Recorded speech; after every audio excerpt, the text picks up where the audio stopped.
Good morning, folks. How you doing today? Saturday, December 25th, also called Christmas Day. Yes, this is my third live stream of the morning. I wanted to make sure we got some content up so that if you'd like to watch what's going on with one rental at a time, you could. First video this morning was daily financial news. Second was predictions about 2022, or maybe better said, guesses. This one, I'm going to talk about one rental at a time. It's Olivia and I's story of real estate investing. Specifically, I'm going to go to the end of the book and talk about the key topics every investor needs to know.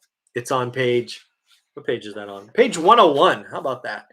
So what I want to do is just go through several of these just to understand what's going on. Again, these 21 key takeaways were put together after, I think, 15 or 16 years. We're going to talk about them a little bit more now that we've been investing for 21 years. So number one, you need to understand your why.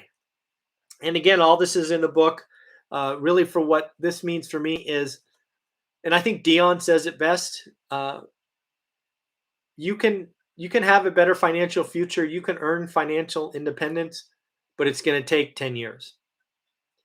If your why is not strong enough, if you can't hold on to that, you will not focus. You will not have the daily disciplines. You will not get through the bad days. This is not a get rich quick scheme. Rental properties, time in the market beats timing the market, right? All of those things that we talk about. I want you to sign up for a decade. It's not 10 days, it's not 10 weeks, it's not even 10 months. It's 10 years. Invest to wealth. Good morning, Merry Christmas. How are you? So that is number one key takeaway. And again, there's a lot more detail in the book. I just want to kind of color. If you haven't gotten the book yet, these are the kind of things that you will see. Number two for me is you need to have short and long-term goals, right? As we talked about in the first one, maybe your goal is financial independence and it's 10 years. Damn, that's a long-term goal. You need to have short-term goals so you can feel like you're making progress. Maybe your short-term goal is I'm going to create a buy box. Then maybe it's I'm going to look at my buy box 5 days in a row. Maybe it's I'm going to meet 2 real estate agents. You need to wrap your journey into small victories. If you just focus on 10 years, most, if not all of you, will give up because you're not celebrating the little wins along the way. Another one is you need to get buy-in. A lot of us that come to real estate investing, we are in relationships. And maybe you're lucky like me and your better half is fully on board. Lots of folks, the other half is not quite on board, maybe even against.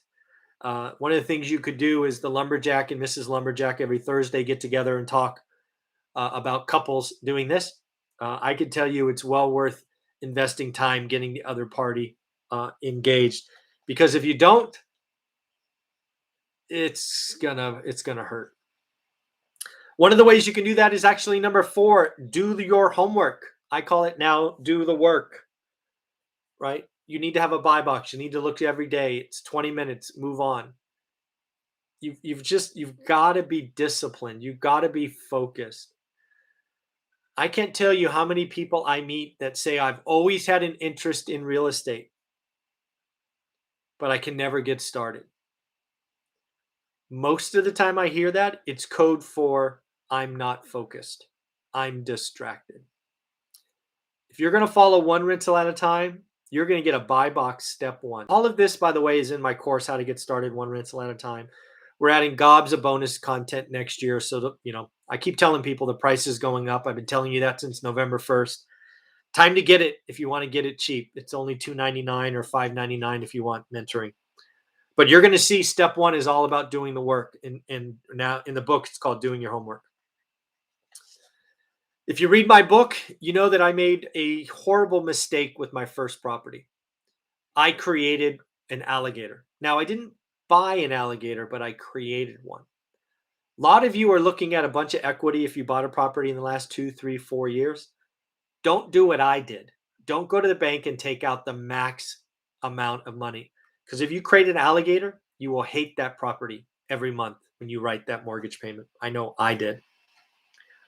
Again, alligators, no, no, no. Those are bad deals. Next, don't sweat the small stuff. There are so many points of stress in real estate investing. You're in a people business, mother nature gets involved.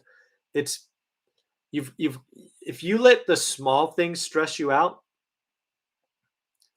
it's going to be hard to grow a portfolio.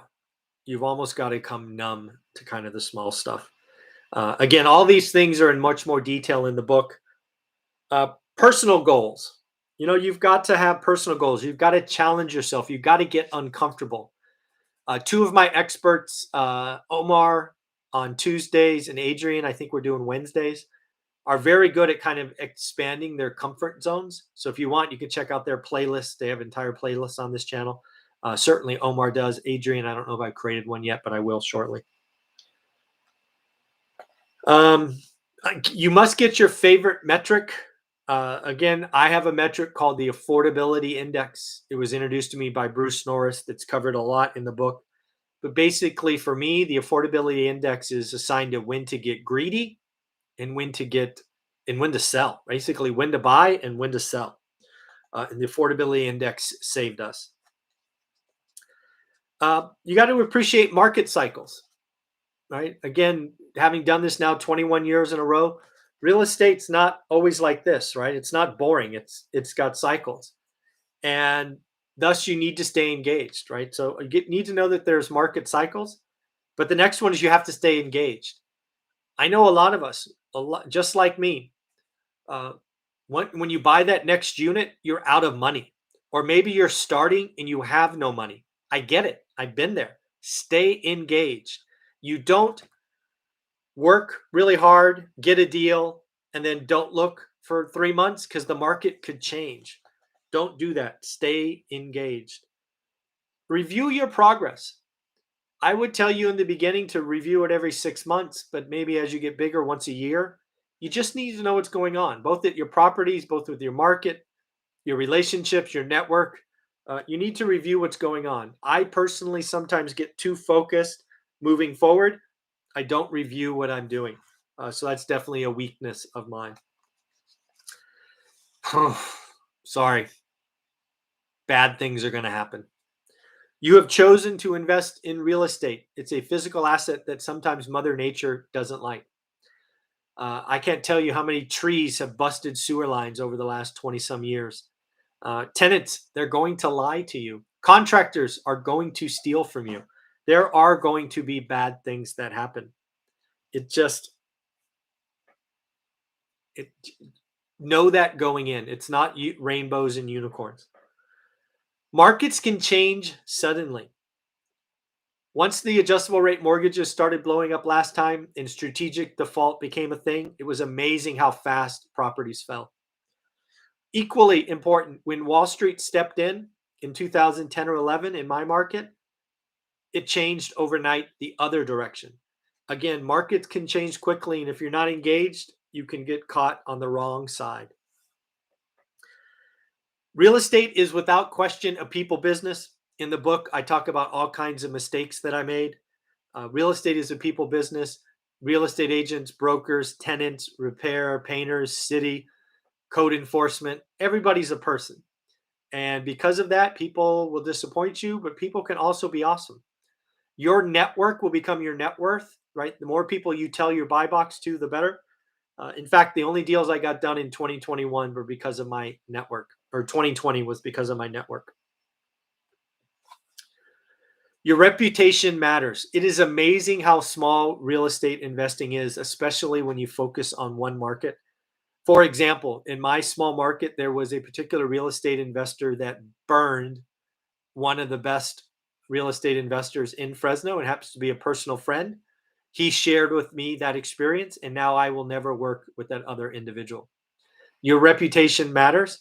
You do one thing wrong, 20 people will find out. You do one thing right, maybe one person will find out. Your reputation matters. It takes years to build and seconds to ruin. Look for ways to create value. One of the biggest things about real estate investing that most people miss is you can force or create value. And I'm not talking make ready or flip this house nonsense. I'm talking about understanding your market and where rents come from. I can't tell you how many two-bedroom houses I bought that rent is 3. Some people have very weird layouts and they have a family room and a living room. Well, you know what? That family room is suddenly the master bedroom. It's ways to create value. Understand what rents are or what it takes to rent. What else do we got? Oh, yeah. Don't touch your reserves. You probably have a family reserve 6 months. You probably have a reserve for your properties. Don't touch them. You're going to be tempted. Hey, I just need 5 grand to buy that next deal. I'm going to tap my reserves. Yeah.